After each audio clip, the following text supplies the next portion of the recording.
All right, welcome back. How about this question? Well, what's going on in American high schools nowadays, right? Gen Z are arriving to colleges and they're unable to even read a sentence. That's what we're hearing.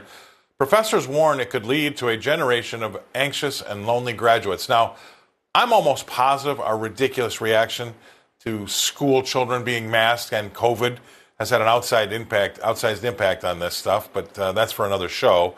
But I do think the teachers' unions have a little explaining to do, Lucy, if you get my drift, right?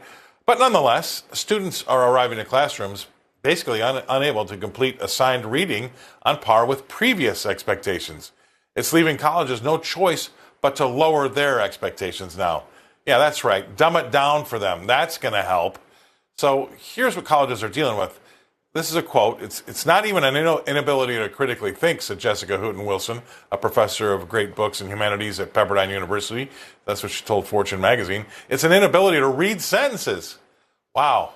I mean, at the very least, you need to be able to read to get into a trade school or a college. It's hard to believe, right? Well, my next guest has a lot of experience when it comes to higher education. Please welcome to the show Dr. Carol Swain. Dr. Swain, you told me that you had been at, say, Princeton and somewhere, Vanderbilt, I think you said. So you've got a great idea about what's going on in some of these institutions. What's going on with these kids that are showing up on the doorsteps of these institutions and they have a hard time reading a sentence? I bet all of them know their personal pronouns and they can give you the politically correct answer to any issue in the world. They know those things. They have mastered that. What is going on is that somehow the whole educational enterprise lost its way. And I would say that colleges and universities do have a choice. They don't have to admit students who are unprepared. What they can do is focus on the ones that come to college fully qualified and not worry about the racial or gender or ethnic composition of the entering class. They need to focus on the ones that are there.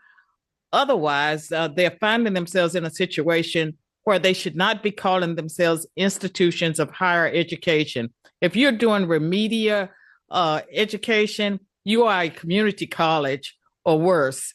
And I would say that if colleges and universities care about this, and they feel that they have to take people, then they need to add another year. And it should be a free year where they give remedial education. Yeah, I agree with you. And that's, to me, I'm sorry to say it, but I also blame, because I saw this happen in Chicago, I have to blame the teachers unions because they play a large role in what's been happening to these kids in high school. And they're just pushing them through the system. There's nobody that's really staying back and getting anything done right. They just want to get them through, get them graduated, and move on. And then all of a sudden, these kids show up to these decent places. I mean, I was nowhere. I was not Princeton or Vanderbilt. I was DePaul University in Chicago, and it was finance, so it's different than a lot of the other things when it comes to reading and writing. But still, I will say this: the students that I had in my classes were very bright, and they were fantastic, right. and they were switched on. But they were also seniors. They're also seniors, and they were also in the class they wanted to do for a job, finance, right? But I can't imagine what it must be like to have all these people show up and not be able to read. And this is what I don't like, though. They decided to kind of go down to the students' level rather than try to lift the students' level up to where their expectations are. What's the money? I mean, for the college and university, they have to keep the doors open. They have to pay the administrators, those six-figure salaries, sometimes seven-figure salaries. And so they just want the warm bodies occupying the seats. The parents and the students are cheated. And I'm not going to blame the teachers' unions. I don't think teachers' unions should exist. I think they've been disastrous. I blame the parents and the students because the parents know if their children can read and write. They know whether or not they're college material. And I think that this whole DEI has been destructive to American education because it's lowered standards, not just for racial and ethnic minorities, but also for white students. They don't just, separate the room. When they dumb down the curriculum, they're dumbing it down for everyone. And we can't go on this way.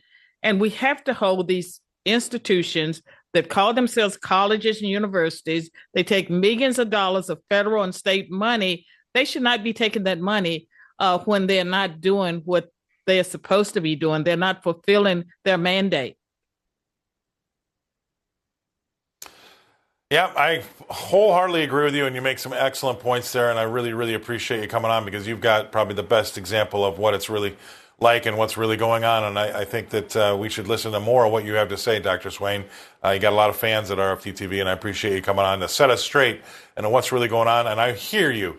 It is really about the parents because they know, in the bottom of their hearts, they know whether that kid can read a grocery list or not, and I appreciate you coming on and making sure that we all set that straight. Thank you very much, Dr. Swain. Thank you. Dr. Carol Swain coming to us from Brentwood, Tennessee. Thanks.